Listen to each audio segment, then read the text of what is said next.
Players make a ton of mistakes when it comes to type soul and specifically PvP. In this video, I'm going to be highlighting 3 of the main ones and maybe even a bonus tip. If you guys enjoy, make sure to like and subscribe as we're super close to 8K. Let's get right into the video.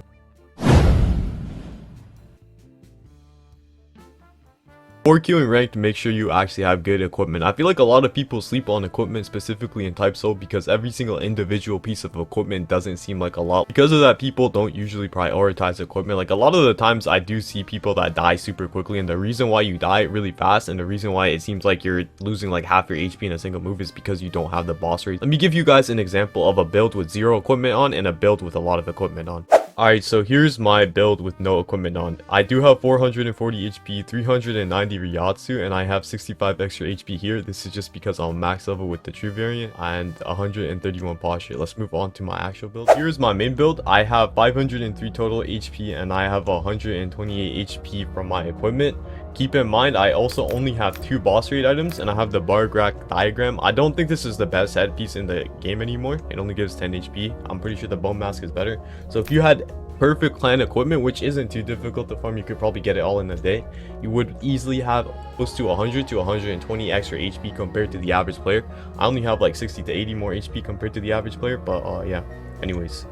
Alright, yeah, I just realized I had type soul music still on in the last one, my bad for that. But anyways, let's continue on talking about equipment. The best way to get equipment in the game right now is boss raids. I think you can also pick them up in clan wars, but not everybody has clans, so I would recommend boss raids. The best way to do boss raids is to grab this build. So get 50 keto, 15 speed, and here's my moveset: Sero Sweep, Bala Drive, Bala Barrage, Sero Scourge, Confinement, Salvo, Gum, and Hollow Bite. The main moves you really want are Barrage, Hollow Bite, and Scourge. Maybe Bala Gum too to save your friends, but basically aside from that, all you want is the Ninotaur Scythe. This is a common weapon, so literally nothing special. You just need this, and then you want to head over to the type soul Discord server, go into the boss raid channel and say looking for boss raids. I'm Arankar Keto Scythe.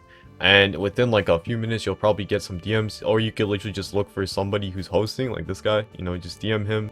Yo, can I join? I'm not trying to boss rate right now, so I'm not actually gonna DM him, but it's really that easy. I literally got 3 DMs in a few minutes. It's super easy to do, and literally anybody can do this, and you'll be able to get as much stuff as you want. Like, boss rates are not difficult to do. All you really do is you grab an auto clicker, or like you just normally press, and you M1 with the scythe, and the boss will die in like 2-3 minutes.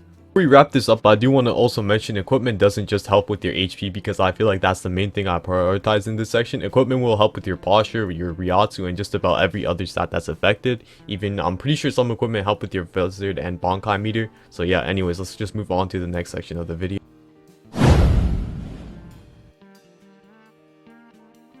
The big problem with type souls players, specifically new players, when it comes to PvP is that they treat the game like it's box fruits instead of what it actually is, which is like a combo heavy game similar to Street Fighter or Mortal Kombat. Like, this applies to everybody but keto players. If you're on like Quincy Keto, just ignore what I'm saying. But basically for new players, what I'd recommend is to find/learn a combo on your build that you can consistently land. For example, on my build that I'm using right now, I use Byakko as a combo starter, and then I can always guarantee a free Sonata Flow after, and after that I either use my crit into Rising Swallow, or I use Eviscerate into Rising Swallow, or I use vertical down split kick combo. But basically find something like that you can consistently land and spam that over and over. See, this is easier said than done because there isn't anything like a training dummy or a target you can practice combos on to see if they actually work. I'd honestly just recommend grabbing a friend and practicing combos on them till you find one that you like, and then just hop in rank and try and see if you can actually land it on real players. See if it works consistently for you or if there's something you gotta change. And also, if you don't have a friend, you can also just straight up make an alt account or something. I tried doing this against like the Soul Reaper NPCs. Those die too fast for you to actually land a proper combo on them, so it does need to be a player. I want to just state that obviously you don't need this exercise in order to actually get better. You can just learn combos like everybody else by continuously playing the game and just developing game sense to know what works and what doesn't work. However, this method is definitely going to help you save some suffering. Wrap this section up, there is one last thing I want to talk about, and I probably should have talked about this at the start. However, make sure the build that you're using has a combo starter. This can be from your skill tree, or this can be from your shift or whatever. Like, for example, here I have a Byakko, which is basically the Tiger Rush move, right? Make sure you have something like that you can use to consistently start combos, because if you don't have something like that, a lot of the times what's going to happen is you're just going to end up getting zoned out and you're going to lose. Like, everybody right now plays Quincy Keto, and what Quincy Keto players do is they're going to run across the map and spam, and 9 times out of 10 when you queue these people, you're not going to be able to do anything without a combo starter. So make sure you always have a combo starter, or else you're kind of just cooked, I'm not gonna lie. Anyways, let's move on to the next section.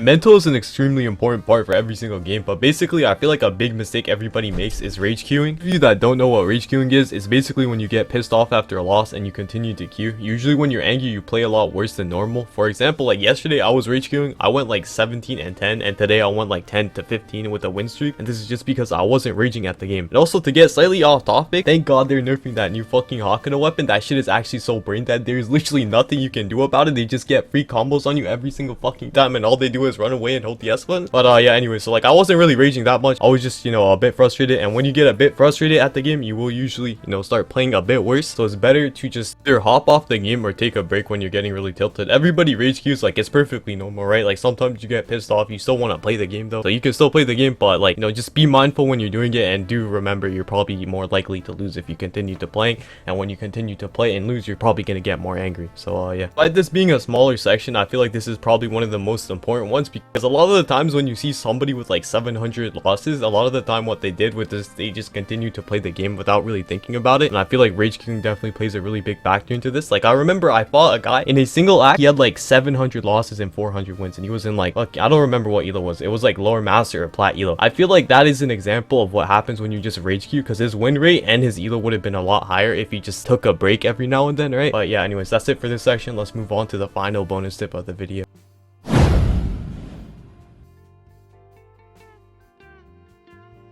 The name for this might be somewhat misleading, as I couldn't figure out what to call this, but what I mean by playing the meta is picking what's good and not what's rare. For example, if I were to give you guys one, Kyoka is a mythical, and I would say a lot of commons for Soul Reapers are a lot better, like Creation, Confusion, or even Shadow are just a lot more consistent and better than Kyoka. For Ronkars, I would say Light did recently get buffed, so I think it's valid now, but still, commons like Bone and Slash are probably a lot more consistent and safer options than Light when it comes to picking something for PvP. Finding what's meta and what's not meta can be somewhat challenging, because there's a ton of abilities in the game, and picking what's right for you is definitely going to be difficult to figure out. I recommend you guys some in this video if you're a new player, or even if you're not a new player. But for Soul Reapers, I would pick up Shadow or Water. For Ronkars, I would pick up Bone or Slash. For Quincy's, I honestly don't think a lot of the commons are that good. However, if I were to recommend something, I would get Wind, and this one isn't a common, but you could also pick up Thunderbolt as a rare. That is another really good thing. From that, you guys can also search up tier list videos on YouTube, for example, you know, my tier list that I dropped the other day. But yeah, aside from that, you know, thank you for watching. Have a wonderful day. Goodbye, and see you guys next time.